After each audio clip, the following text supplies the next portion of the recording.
Reassurances the danger is over after a mass stabbing on Auckland's North Shore.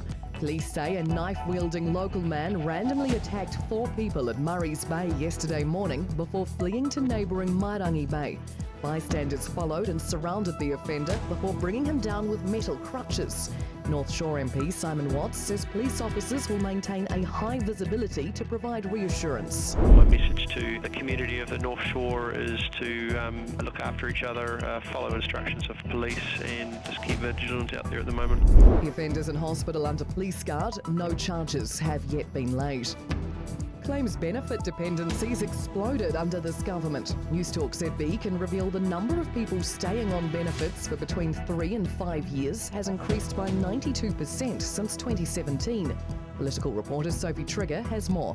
The number of people on the job seeker benefit has increased substantially over the past half-decade, and answers to written questions show people staying on the dole for longer.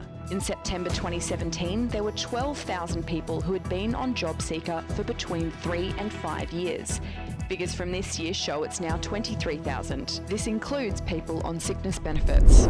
Nationals' Louise Upston says the government should be doing more to get long-term beneficiaries into job seeker schemes. But Social Development and Employment Minister Carmel Sepuloni says helping new job seekers into work is just as important. Around 10,000 Transpower customers in the Waikato towns of Otorohanga, Waitomo and Tikuiti were without power for a couple of hours last night due to bird strike at a local power station. It had nothing to do with a move by the national grid operator yesterday morning, issuing a nationwide grid emergency during a period of peak demand. In the end, it came to nothing, but a series of unrelated events had coincided to raise supply concerns. School balls have been cancelled at Eden Park. A spokesperson says they understand the importance of school balls to students, but have to balance it with their responsibility to nearby residents. They say dangerous behaviour in nearby streets has caused significant distress for residents and staff and has increased despite extra security and working with schools on event protocols. 4 schools had balls booked in July and August, and the park suggested alternative available venues. 2 fatal crashes on State Highway 1 in Northland last night have begun the long weekend on a dark note. Emergency services were called to a 2-vehicle crash near Kaitaia shortly after 5. 1 person died at the scene, while 4 others were airlifted to hospital. The second crash was north of Okaiho just after 7 when 2 cars towing trailers collided.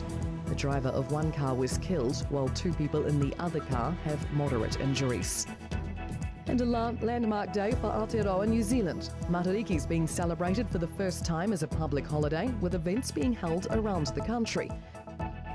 Thanks for checking out our YouTube channel. To stay up to date with all the latest news from the New Zealand Herald, click the subscribe button below or check out one of the videos here. And head over to nzherald.co.nz for more details on these stories and more.